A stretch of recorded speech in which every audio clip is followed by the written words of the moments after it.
can always guarantee that you are not training hard enough. And what I mean by that is for most people, we go through emotions in our workouts. We are not forcing our bodies to train. I'm Liv, I'm a qualified online coach and personal trainer, and I've been doing this job for over 9 years, so I like to think I know what I'm talking about. Now, the one thing I see between my clients that get insane results and the clients that change a little bit, but it's not life-changing, is usually nutrition. But the second biggest driver, by far, is training. Now, with training, you are never going to build muscle. You are never going to see proper changes if you don't progressively overload. So I'm going to break down a bit of terminology today. Progressive overload basically means doing more each session, each week, over time. It doesn't need to be every single week. Most of us are going to feel terrible on our periods, not lift quite as much. And this, I think we all think that doing more means lifting more weight, and it can, and that's probably the most effective way of doing this. Can also be more volume. So more volume is basically the weight times the sets and reps that you're doing. So the total load that each muscle is going through. I think a lot of us, when we think about the gym, we think of like the exercises, the abstractness of going to a gym. We don't necessarily think of what we're actually doing. When we go to the gym and we lift weights, what we're doing is breaking down our muscle fibers. We are fatiguing them, tearing them, breaking them down, which I know sounds really counterintuitive to go and forcefully basically break your body apart, but that is what we're doing in a controlled manner.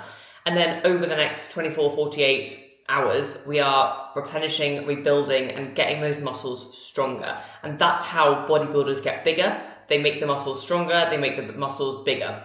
So there's a few different areas here.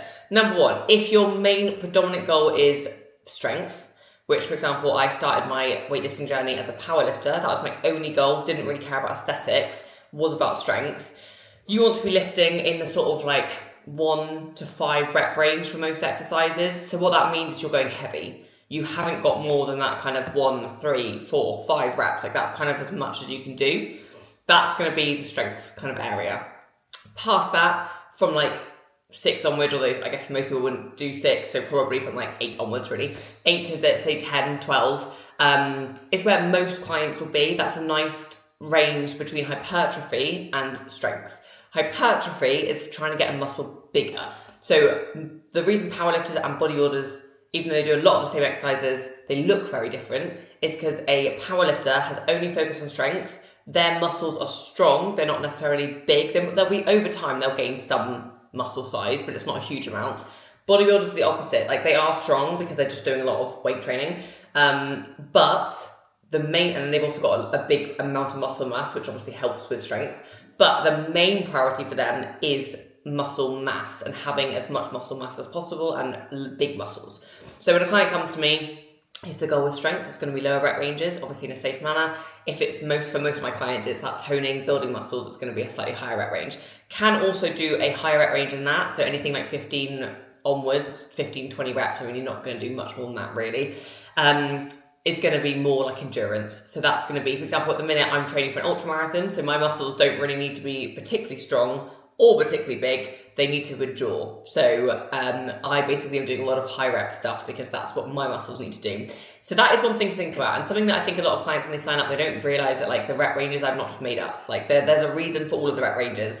Like you might, for example, on your biceps, triceps, you might end up doing more of an endurance type because you want to get those muscles like to really endure a lot of volume. You might find that if you want to build your glutes, you're probably going to be in that like 10 to 12, 15 reps kind of range.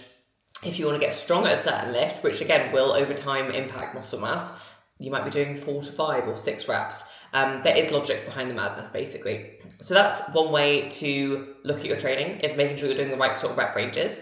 And this is a bit harder with home workouts, and a lot of our clients do work out at home, which is absolutely fine because you don't always have more weight. So one of the ways that we progress clients at home is by adding more volume. So that does mean more reps, more intensity, adding supersets, so things back to back.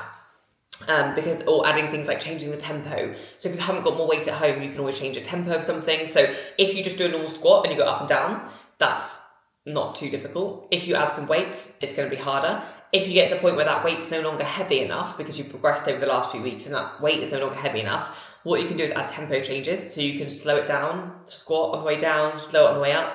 You could add a pause at the bottom. You could do a 1.5 reps, which is a good rep range as well. There's lots of things you can do which are slightly more advanced to get you still adding volume, adding intensity, adding weight to the muscle, even if you haven't got more weight. That's one thing.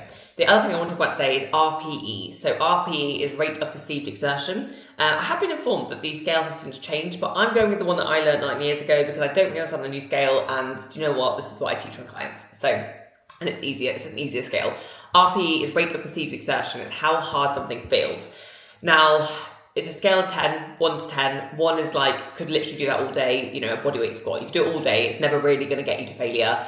10 is, I can't, I've hit failure. I can't do a single other rep. You probably can't even complete that rep. Powerlifters, again, often in their training, they're at a 9, they're at a 10. A lot of their accessory work might be more at a 6 or 7, but the main lifts, the squats, the bench, the deadlifts, they're going to be at an 8, 9, 10.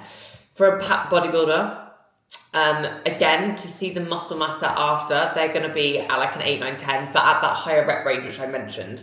So their fatigue feels slightly different. It's a very different feeling doing a 1 rep max squat and failing that than it is to doing a set of 15, and it's more of a slow burn that gets more intense, and then eventually your muscles can't do it. They're very different failures, but they're still failure. And knowing that and knowing how close you are to failure is really helpful. And a lot of the clients that are just at home, it's hard to get to that 8, 9, 10. It is hard. And obviously, again, there's only so much weight you might have at home. There's only so much you can do. So because of that, volume becomes more important. So you have to do more weight, more reps to kind of hit that failure, to get closer to failure. So a lot of the home workouts are horrible. You're doing 20 squats, you're doing supersets, wall sits, you're doing all sorts of stuff to just make it more intense. But as a general rule of thumb, the science suggests that the closer to failure you are, the more muscle mass, the more toning that we're going to get. So again, right now, not a priority for me. I'm not that close to failure because recovery is a big thing for me right now. I need to be able to recover to run. For a lot of my clients, if they're just doing strength training, I would say you want to be close to failure. For most people, again, unless you're competing or testing on 1 rep maxes, you don't necessarily want to hit absolute failure on every set. That is going to be too much for your body to probably repair. And it's also a higher chance of injury. You are more likely to injure yourself if you hit failure. So I would say for most clients, you want to be an 8 or 9. You want to be struggling. And the way we recognize that 8 or 9 is you're probably pulling a face when you're training. That's a good sign. If you're pulling a face, it means it's burning, it's working. You should be going slow. You shouldn't be able to go. So the first few reps might be like this. The final few reps should be a grind. You might make some noises. You might change your face. It should feel hard. And I think a lot of us, in our day-to-day life, we seek comfort. And weight training is one of those places where you want to seek discomfort. You want it to hurt, obviously in a safe way. And you will learn what's good hurt, what's bad hurt. And I think when you get more in tune with your body, you know okay, that muscle's just working, it's working hard, it hurts, rather than I'm injuring myself. If you have any questions on any of this, please do drop me a comment below. I would love to chat through some of it and answer any questions. This is slightly more advanced and stuff that a lot of coaches won't kind of go through. But it's going to give you a bit of an insight. I guess if you pay for coaching with myself, you don't necessarily need to know a lot of this, but you do need to know how to train and why you're training. I think that's really important, and making sure you're training hard enough, because there's no point. You will see it. I've seen it. I've gone to classes, I've taught classes where clients have not pushed themselves for years and they look the exact same. And that is, again, partly nutrition and probably a large part nutrition, but a really big part as well is the training. They're not training hard enough, they're not pushing themselves, they're not forcing your body to rebuild stronger, which is the key. So next workout, I want you pushing it harder, get to that 8 or 9, work hard. Any comments, drop them below, and of course, make sure to subscribe if you're not already.